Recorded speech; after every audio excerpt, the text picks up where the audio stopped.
number 11 ranked UFC lightweight, Edson Barboza. Hi, Edson. How are you? I'm very good. How are you? Good. We're going to start with a question from Danny Segura from MMA Junkie. Danny, go ahead. Edson, how's it going? Curious, this is your first time down to 145, man. How are you feeling during the weight cut? How has this whole process been getting down, 10 more pounds than normally? Uh, I do the same thing I do when I make 155, but I start 10 pounds lighter. The same feeling. Just a couple more hours. It's the same feeling when I make 155. Yeah. And what was the decision to drop down to 145? Because at 155, you were never really looked as a guy that was small in that weight class. Yeah, no, I was dropped because I feel, I work for UFC almost 10 years. I really need some new challenge. Not for my career, but for myself, and I make a choice together with my team. I think that's the best choice. Drop from 45 for look for some new challenge. Yeah. And when you say new challenges, like what exactly are you looking for at 145? Is it maybe to like refresh your career a little bit, maybe some different matchups because you have fought most of the people at 155? What exactly are you looking for? Exactly, like I said, it's a new challenge. I fought some new guys. I don't fight the people want the other guys for 155 because most pipes say no. Fight me 155. I always hoping to fight everybody in the top 10. It's get hard to fight the people 155 because I fought most those guys, and in 145 I'm new. I fought nobody 145, and I'm very excited. I feel that's a new beginning for me. Yeah. And lastly, what challenges do you think Dan Ige presents? And if you come out victorious on Saturday, where do you think that puts you in the division? Because you are a big name dropping down, so usually that helps out as far as rankings is concerned. I'm so happy. First, I'm so happy to FC always give me some big challenge. Some FC give me a chance to fight against the best guys in the world. And it's the top 15, man. You talk about the top 15 in the world. He's one of the best. And I feel if I beat him, definitely for my history in UFC, I have more than 22 fights in UFC right now, 23, my 23rd fight in UFC. If I beat him, definitely I deserve the top five. And I have three more fights in my contract, man. I hope UFC, after this one, if I win, give me a top five, you give me a chance for the title shot. Thank you, Edson. Good luck. Thank you. All right, next we'll go to Damon Martin with MMA Fighting. Damon, go ahead. Taking the time. Obviously, this move down to featherweight, surprised a lot of us just because you've always been such a good lightweight and never seemed like you were giving up that much size. Would you say it's permanent, or is it still an experiment, just seeing how it goes, this Saturday? Let's see how they go. You never know, especially right now. But my goal right now is stay 145. But I'm a fighter, man. I'm hoping to fight 155. Depends if somebody give me some big names. You know, the people. There's not much guys I fought in 155. Give me one of those guys. Why not? I'm a fighter, man. I don't care. Or maybe go to 170. I don't care, man. Whatever UFC give me, I'm ready. And Edson, back in requesting your release from the UFC, and then right after that, we heard about a rumor of the Josh Emmett fight. I know that never ended up coming together. Now you got Dan Ige. What is your relationship with the UFC right now? I think the relationship is good because UFC give me a fight, you know. On that time, I asked to left because I was so excited, so ready to fight. I asked to fight in December. It's crazy, I'm ready to fight in December, January, February, March, and there's no fight. I was come on. If you don't have a fight, just let me live. Let me go to working, for another company. But I think the reality, I scream for a fight. I really want to fight. I still love my job. I still love every moment, every second for my job. And like I said, I feel it's a little bit, I don't really ask it to laugh. I just ask for fight. And obviously, Dan Ige is a great challenge. We've seen what he's done lately on his win streak. But when you look at the featherweight division as a whole, do you see a lot of intriguing? I think people immediately would look at fights like Max Holloway and some of the other fights that are out there and imagine you in those scenarios and say those would be great fights. Is that exciting to you as well, just to think about all the potential matchups you could face that would be new fights? Yes, of course, man. You say a couple names like I imagine it. Me against Holloway, me against, Zumbi Korea Zumbi, me against, I don't know, all the top 10, 5 guys. Imagine it's going to be a great fight, great war. That's making me very excited, working hard to come down to this division. Last question, Edson. We know this fight's going to take place without an audience, without a crowd. You're one of those guys who famously has a lot of sound effects in your fights.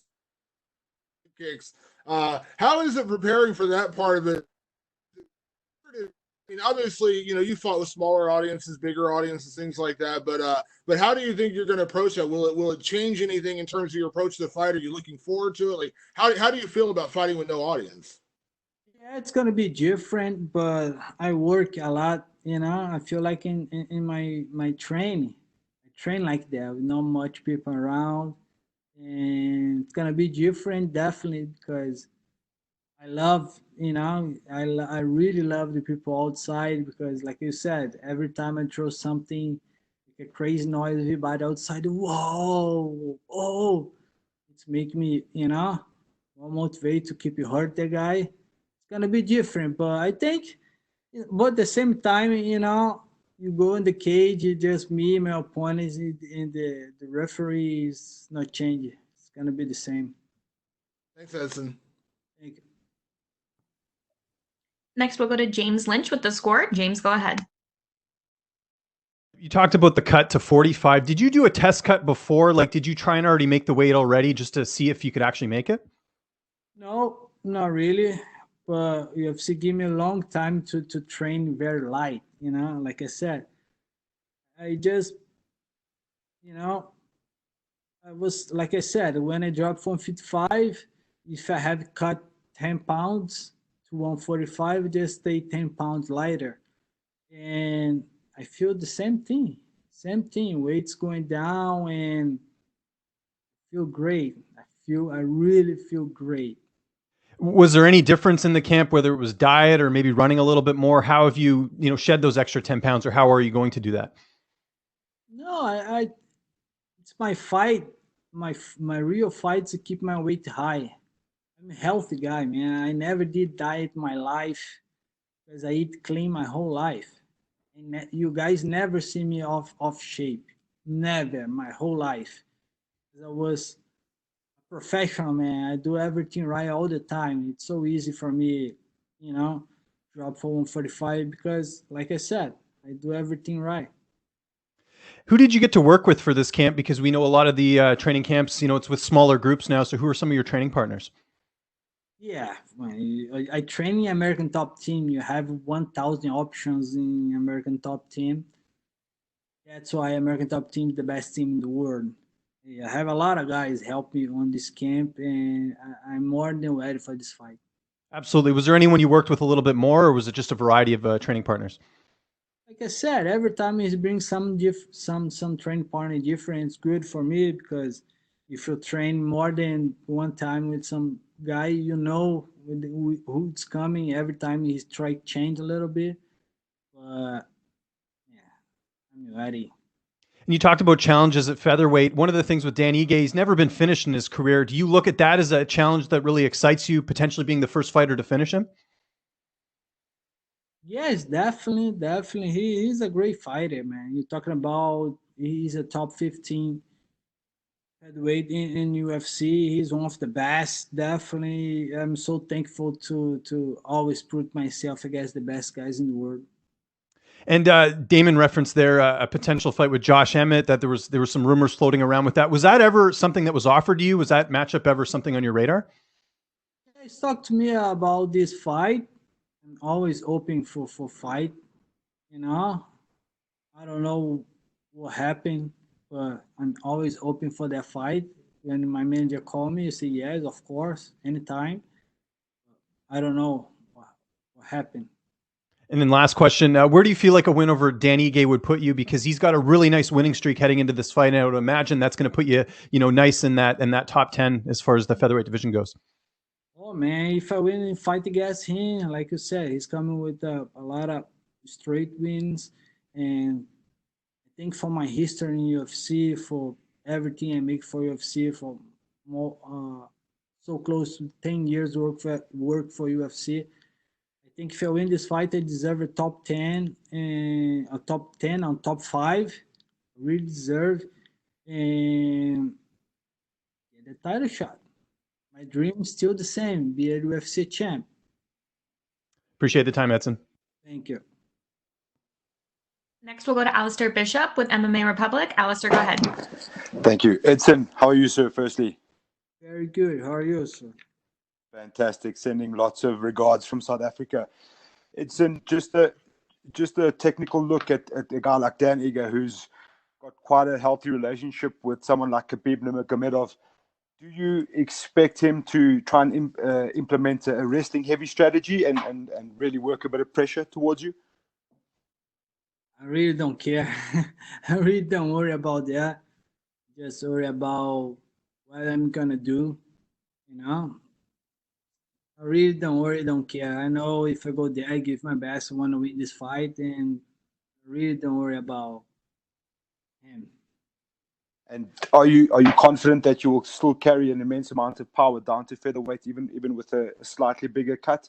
I know you said you're very comfortable with the cut at the moment, but how do you feel about the power going down another weight class? Yeah, I really feel the same. It's funny because when I start training, I was scared to lose a little bit my strength, lose a little bit my speed. But it's the opposite. I feel my strength still the same, and my speed, I get faster. Because of course, I'm lighter, and it's gonna be a surprise. I feel great. I'm in the training. I'm more than ready for this one. And has there been any, or let's say, what has been the most difficult part about this training camp? Obviously, with the situation going on, what has been the most difficult part for you? For me, it's not really difficult because, like I said, the American top team is the best team in the world. Do everything right in South Florida to make us train. I don't stop training 1 second on this pandemic. The world get crazy about the coronavirus, but the American top team, the people still working hard like always. And like I said, it's normal camp, just one more camp. This is the different because you have to call me 3 weeks ago. You don't give him much time, like 100% and focus in camp. But like I said, I always ready to go. And last question, Edson, if you could have a dream featherweight matchup in your home of Brazil, who would that be? Anybody in the top 5. Anybody. Fantastic. Thank you, sir. Thank you. All right, Edson, that's all we have for you today. Thank you. Thank you.